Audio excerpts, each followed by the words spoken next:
Bonjour, chers amis auditeurs et auditrices. C'est Hervé Chesville à l'antenne. Toujours très heureux de vous retrouver, presque toutes les semaines, pour notre émission Panorama Info. L'actualité est abondante ces jours-ci et il m'a fallu faire un choix. Je vais, pour vous changer un petit peu de ce que vous entendez ou regardez à la télévision ou sur les autres chaînes de radio à longueur de journée, je vais vous ramener au Brésil aujourd'hui. Car même si on en parle moins, la situation y est préoccupante.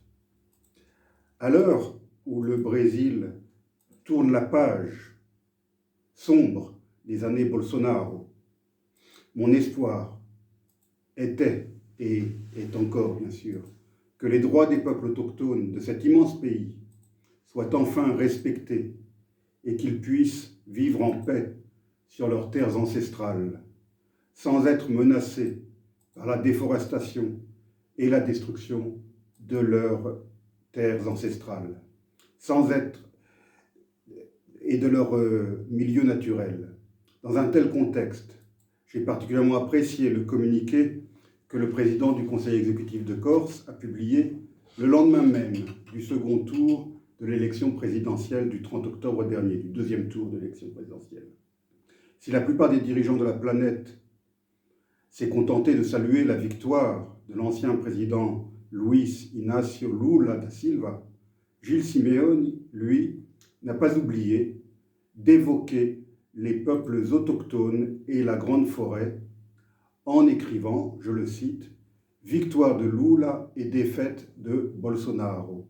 Une excellente nouvelle pour le Brésil, pour l'Amazonie en voie de déforestation et ses peuples autochtones, et pour la démocratie en Amérique du Sud et dans le monde. » Fin de citation. J'ai aussitôt transmis ce communiqué à Iho Lalare, afin qu'il le lise au cacique de son peuple, c'est-à-dire au chef de son peuple. Les Enawe et les autres Amérindiens du bassin amazonien ont un riche patrimoine immatériel qui ne doit pas disparaître. D'une manière générale, ce petit peuple et les autres populations amérindiennes du Brésil se sont massivement mobilisés en faveur de l'ancien président Lula et ils ont tout aussi massivement voté pour lui, tant leur rejet de Bolsonaro était total. Un petit rappel sur cette élection, l'élection présidentielle brésilienne de 2022, qui a eu lieu en 2 tours, les 2 et 30 octobre dernier. Ce scrutin s'est tenu en même temps que les élections parlementaires et provinciales. La droite et le centre qui soutenaient le président Bolsonaro ont obtenu une forte majorité au Congrès national et la gauche est sortie de ce scrutin très minoritaire au Parlement. Donc. Les gouverneurs des États ont également été élus ce jour-là et de nombreux gouverneurs sont issus de cette mouvance Bolsonaro.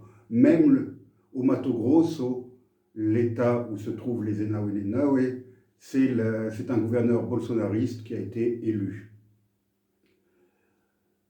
Briguant un second mandat, le président sortant, Jair Bolsonaro, s'est retrouvé en ballottage à l'issue du premier tour avec seulement 43,20%, tandis que l'ancien président de gauche, Luiz Inácio Lula da Silva, le devançait avec 48,43%, un score important mais insuffisant pour l'emporter dès le premier tour. Lula l'a ensuite emporté de justesse au second tour, le 30 octobre, avec 50,90% des suffrages. Le résultat de cette élection présidentielle a été le plus serré de l'histoire du Brésil. Avec ses 49,10% des suffrages, Jair Bolsonaro a démontré que son bolsonarisme était bien implanté, avait pris racine dans le pays et qu'il était appelé à lui survivre. Mais il n'est pas parvenu à décrocher un deuxième mandat et il est devenu le premier président sortant du Brésil a échoué à se faire réélire au terme de son premier mandat. Le 1er novembre 2022, après 48 heures de silence et plusieurs manifestations et blocages de route par ses partisans, qui faisaient redouter une remise en cause des résultats, Jair Bolsonaro a annoncé lors d'une conférence de presse au palais de l'Aurore, le palais présidentiel de Brasilia, son intention de, je cite, « respecter la Constitution ». Après avoir concédé à demi-mot sa défaite, il a également déclaré que les manifestations en sa faveur devaient être pacifiques, tout en les justifiant, en les qualifiant de fruits d'un, je cite, « sentiment d'indignation et d'injustice ». Son chef de cabinet annonça immédiatement après le début de la transition entre les deux administrations présidentielles. La prise de fonction de Lula doit intervenir le 1er janvier 2023. Nous sommes donc, à l'heure où je vous parle, en période de transition, et c'est vraiment la période de tous les dangers. Des scènes de joie de la part de foules de partisans de Lula en liesse ont eu lieu dans les grandes villes du pays dès l'annonce des résultats au soir du scrutin. La victoire de Lula marque surtout pour le candidat du Parti des travailleurs un retournement de situation totalement inattendu quelques années plus tôt. Lula était encore en prison, rappelons-le, jusqu'en 2019, et il était largement qualifié de mort politique par la presse. Aujourd'hui âgé de 77 ans, il devient le plus vieux président de l'histoire du Brésil. Lors de ce troisième mandat, déjà annoncé par lui-même comme le dernier, Lula se voit confronté à la perspective de devoir composer avec un Parlement, on l'a vu, largement acquis à la droite bolsonariste. Son retour au pouvoir est considéré comme un signe encourageant en termes de politique climatique en particulier, après 4 années de gestion désastreuse, en particulier, là aussi, de l'Amazonie par Bolsonaro. On l'a vu, le résultat du deuxième tour a été très serré. Le Brésil est aujourd'hui divisé en 2 camps antagonistes et difficilement réconciliables. Il est aussi divisé géographiquement. Tout le nord-est populeux et pauvre, ainsi que l'Amazonie, donc c'est-à-dire le nord du pays, ont largement voté pour Lula, tandis que le sud des grandes métropoles, Rio de Janeiro, Sao Paulo, le sud, donc plus urbain et plus développé, a soutenu majoritairement le président sortant Bolsonaro.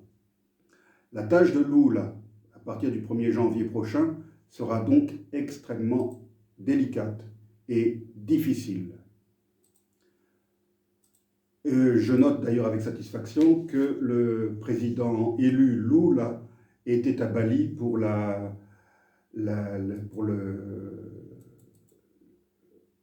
il était plutôt, pardon, à la conférence sur le climat, je me trompe de conférence, à Sharm el-Sheikh, et il a, comment dirais-je, annoncé que sa priorité serait la protection du bassin amazonien et de la grande forêt, et il a même proposé la tenue du prochain sommet en Amazonie. Au Brésil, le combat pour les droits des peuples autochtones et la délimitation de leur territoire est loin d'être gagné. La victoire de Lula a suscité beaucoup d'espoir parmi les peuples autochtones. Il convient à présent d'être très vigilant et d'observer l'évolution de la situation qui, à l'heure où je vous parle, est extrêmement tendue. Les partisans du président sortant, soutenus par les églises évangéliques et les grands propriétaires terriens, continuent à organiser de grandes manifestations et des blocages de routes pour contester le résultat de l'élection présidentielle et même, et c'est épouvantable, pour exiger l'intervention de l'armée. Je rappelle que le Brésil a connu une longue dictature dans les années 60-70 et jusqu'aux années 80. Les fazendeiros, c'est-à-dire les grands propriétaires terriens, sont allés jusqu'à payer de jeunes désœuvrés, issus des peuples autochtones, pour qu'ils manifestent à leur côté. C'est ainsi qu'à la grande manifestation bolsonariste de Brasilia, le 13 novembre dernier, j'ai eu la stupéfaction de reconnaître, dans une vidéo diffusée sur les réseaux sociaux, les visages de 3 ou 4 jeunes Enaoné-Naoué, enveloppés de grands drapeaux brésiliens. L'un d'eux s'est même brièvement exprimé à la tribune, affirmant représenter les peuples autochtones, et il a été acclamé par la foule des bolsonaristes. Or, je savais que le jeune en question avait, durant la campagne électorale, clairement affiché son soutien pour Lula. Cette vidéo a suscité l'indignation dans le village Enaoné-Naoué. Les caciques et les aînés de la tribu ont aussitôt réagi en enregistrant eux-mêmes des vidéos sur l'esplanade centrale du village. Sur ces vidéos, on les voit parés de leur cocarde, c'est-à-dire de leur coiffe de plumes colorées, et de leurs bracelets de biceps, et de leur peinture corporelle, pour dénoncer ces jeunes égarés, leur niant toute représentativité. Ils ont clairement appelé en portugais au respect du verdict des urnes, tout en s'en prenant vivement aux fazendeiros qui ne reculent devant rien.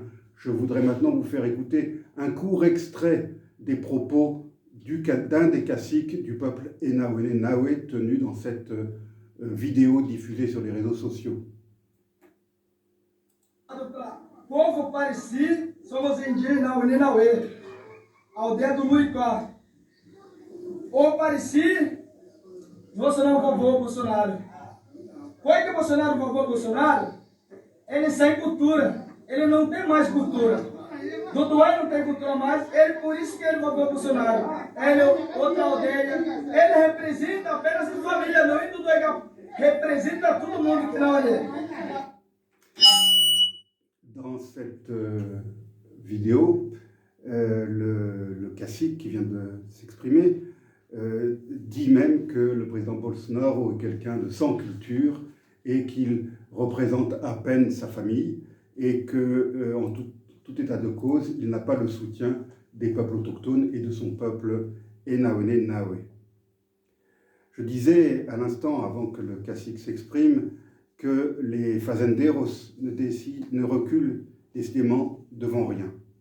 Ce sont ces mêmes gens qui, il n'y a pas si longtemps, organisaient des chasses à l'Indien. Aujourd'hui, ils utilisent leur argent pour corrompre les enfants ou les petits-enfants de ceux qu'ils n'hésitaient pas à tuer il n'y a pas si longtemps. De tels procédés ne peuvent que susciter l'indignation des Enaoné-Naoué, une indignation que je partage et que je relaie aujourd'hui sur ces ondes. Le Brésil est une terre d'avenir et une grande puissance en devenir. Ce pays est assez vaste pour que chacun y ait sa place et puisse y vivre libre et respecté. Il faut espérer que la transition entre le président sortant et le président élu aille jusqu'à son terme de manière pacifique. Ensuite, il faudra continuer à être très vigilant lorsque le nouveau pouvoir sera installé. Les promesses de campagne de Lula envers les peuples autochtones devront être tenues. Si la préservation du patrimoine amérindien et de la grande forêt amazonienne est importante, l'éducation des enfants des peuples autochtones ne l'est pas moins. Or, ils sont souvent privés d'école, j'en ai souvent parlé sur ces ondes. C'est pour remédier à cet état de fait, que j'ai lancé ma modeste initiative afin de permettre à Iholalare et à ses collègues d'enseigner dans de meilleures conditions et avec davantage de moyens. L'enseignement qu'ils dispensent intègre la culture, l'histoire et les valeurs de leur peuple et il est adapté aux besoins et aux attentes des enfants Enaoné-Naoué. Il existe à Bastia une librairie, la librairie Alma. Elle se situe boulevard Paoli. Depuis son ouverture, il y a environ un an, je suis devenu un client régulier de cet établissement. Autant la fermeture définitive de l'album Ex-Sobadi m'avait désolé, autant l'initiative d'Olivier Rivolier et de Christophe Di Caro m'a réjoui. En effet, je ne parvenais pas à accepter que Bastia, seule véritable ville de Corse avant l'aventure napoléonienne, ne compte plus qu'une seule librairie en son centre. L'esprit dans lequel l'ALM a été créé avait aussi de quoi me séduire. Ces deux initiateurs n'avaient pas pour seule ambition de vendre des livres, ils tenaient à instaurer, sur la plus grande artère bastiaise, un véritable lieu d'échange culturel. C'est ainsi que plusieurs fois par semaine, des auteurs rencontrent les lecteurs, pas seulement pour dédicacer leurs ouvrages, mais aussi pour les présenter et pour dialoguer avec le public.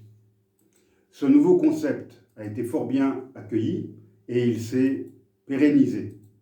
J'avais moi-même été l'un des premiers auteurs à inaugurer ce concept en janvier dernier pour présenter mes nouveaux prêches dans le désert.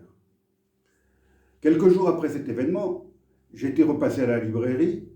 Moi qui dessine très mal, j'y avais acheté un cahier de dessin d'une marque française bien connue.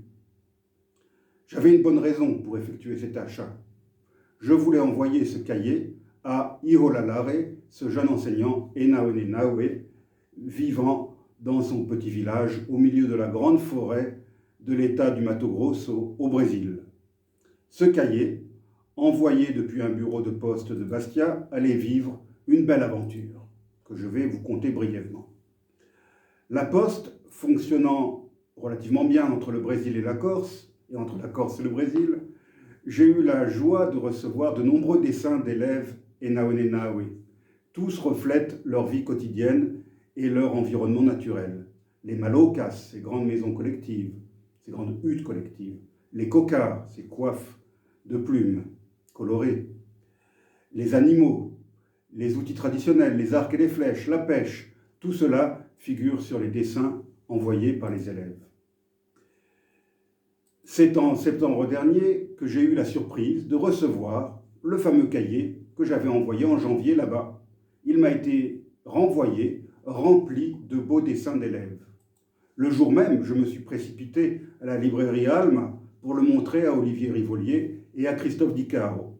Tous deux furent ravis de voir ce qu'était devenu ce cahier. Christophe m'a alors fait une suggestion originale.